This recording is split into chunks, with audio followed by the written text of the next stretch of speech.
আমি আজকে এই তালের শাঁস দিয়ে দারুণ একটি মিষ্টি বানিয়ে আপনাদের দেখাবো। আপনারা পুরো ভিডিওটা দেখতে থাকুন, আশা করছি ভালো লাগবে।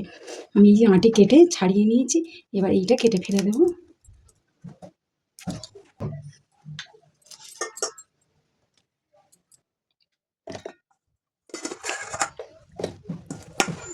আমি এগুলো মিক্সিতে ভালো করে পিষে নেব।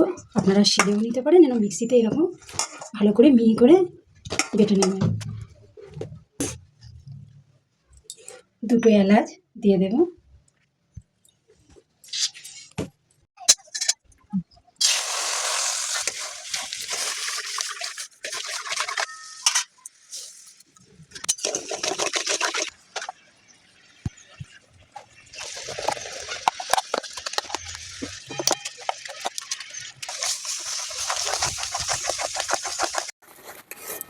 এই সন্দেশটা বানাতে গেলে হাত একদম বন্ধ দিলে হবে না, তাহলে যে এই সন্দেশের কালারটা সাদা কালারটা আসবে না।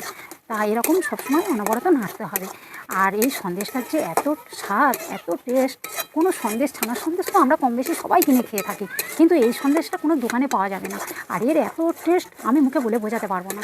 আপনারা না খেলে এটা আপনাদের বিশ্বাসই হবে না যে এই তালের শাঁস দিয়ে যে এত সুন্দর সন্দেশ বানানো যায় আর এত টেস্ট। তাই যদি সন্দেশটা আপনাদের যদি ভালো লাগে, আপনারা এইভাবে একবার বানিয়ে খেয়ে দেখতে পারেন। আমার মুখের কথা না, আপনারা বানিয়ে খেয়ে একবার দেখুন। আর রেসিপিটা যদি ভালো লাগে আপনারা এটা শেয়ার করবেন। তাই স্বাদ গন্ধ অতুলনীয়, কোনো কথা হবে না। এর স্বাদ আর গন্ধ মম করছে পুরো রান্নাঘরটা। তা আপনারা এইরকম বাড়িতে বানিয়ে একবার খান, আর একটা দুটো খেলে আপনাদের মনই ভরবে না। এত সুন্দর টেস্ট, একটা দুটো খেলে মন গালে দিলে একদম মিলিয়ে যাবে। এগুলো গড়ে নেবেন, শেপটা যেরকম জুড়িয়ে গেলে তবে এরকম গড়ে নিতে হবে। শেপটা আপনাদের পছন্দ মতো করে নেবেন।